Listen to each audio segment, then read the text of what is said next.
Waheguru Ji Ka Khalsa, Waheguru Ji Ki Fateh. Welcome to this segment of Code Gurbani's a-sabad-a-day.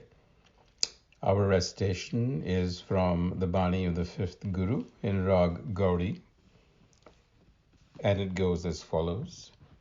Gauri Mahalla Panjama Ekas Siu Jaka Man Rata Visri Tisai Parai Tata Bin Gobind na disai koi Karan Karavan Karta soi rahao Maneh kamave mukh har har bole So jan eet ot kiteh na dole Jaake har tan so sach saho Gur pure kar dino vasaho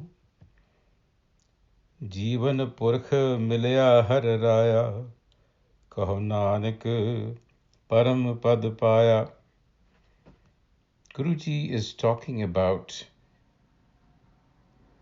the self-estrangement of the mind and what happens when it finds its true source. Oneness, when the fragmented mind is unified. Ekas Siu Jaka Man Rata, Jaka Man Rata.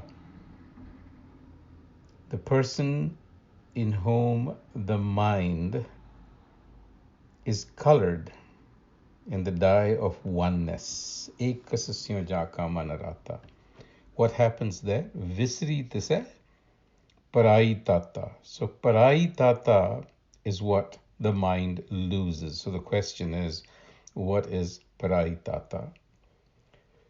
Virtually all English translations have rendered Parai Tata as jealousy of others.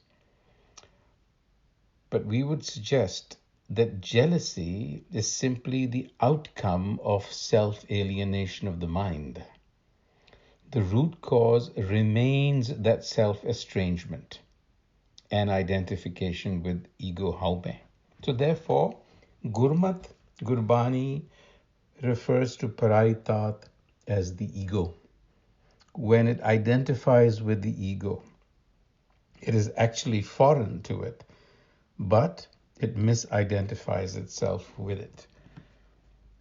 So Guruji is saying, Ekas Siu Jaka Man Rata. So a self-alienated mind has to be washed, literally dyed, if you will, in the color of oneness. It has to be taught. Rata also means infatuated, love. So we have to develop love for that one, for that self within us.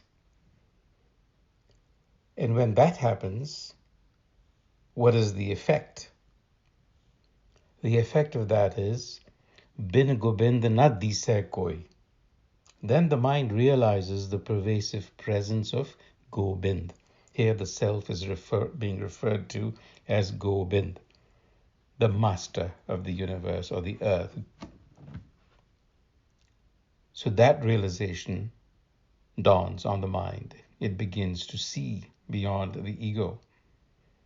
And it realizes that this Gobind is actually the Karan Karavan Karta Soi.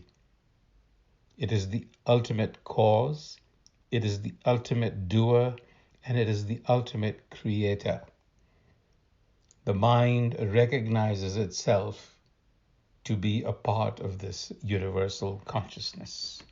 It sees the connection between itself and everything else that is out there, which is why then it doesn't really feel that sense of jealousy, because it stops seeing itself as a separate entity. That's a realization. And in the second verse, the Guru tells us how that is done. The mind has to be tempered. The Guru says, Man hai kamave mukh har har bole.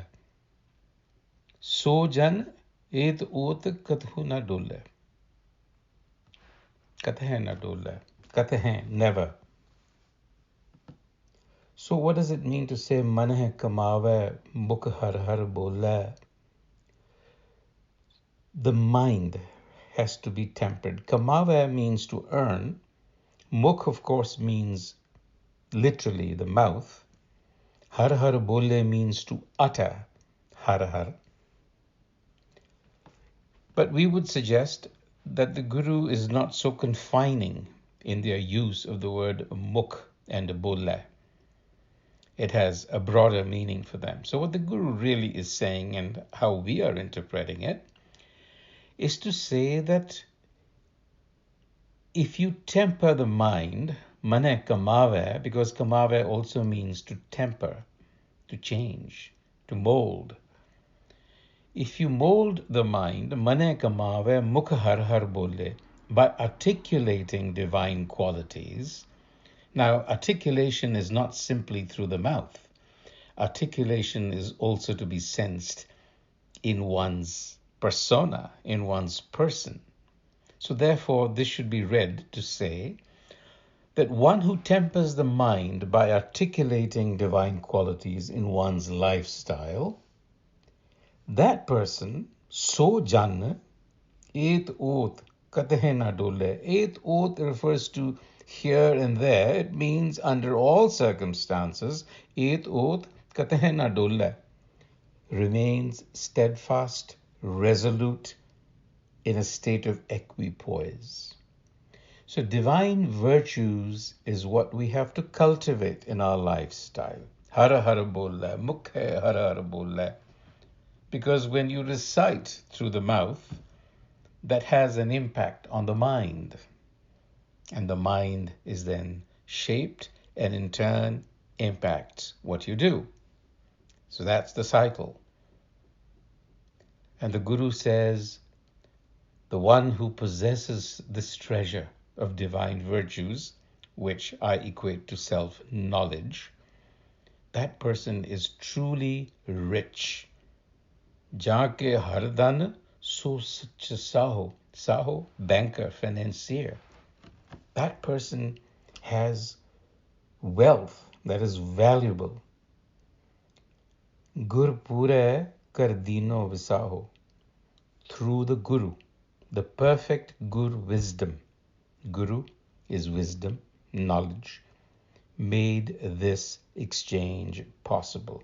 Visaho, trade, exchange. So we are trading our ego consciousness for a universal consciousness, and that is the treasure trove that the Guru is talking about. In conclusion, one who possesses this is truly blessed. So Guru Nanak, the fifth Nanak rather, proclaims, Kaho Nanak, Parama Pad Paya, I have attained that supreme state, where Jivan Purkha Milya Har Raya, where the self, that consciousness that pervades everything, Jivan Purkh, Purkh is Purya, that consciousness which is pervasive. I have achieved that state. I have realized that universal consciousness. On that note, until the next time, Vaheguru Ji Ka Khalsa, Vaheguru Ji Ki Fateh.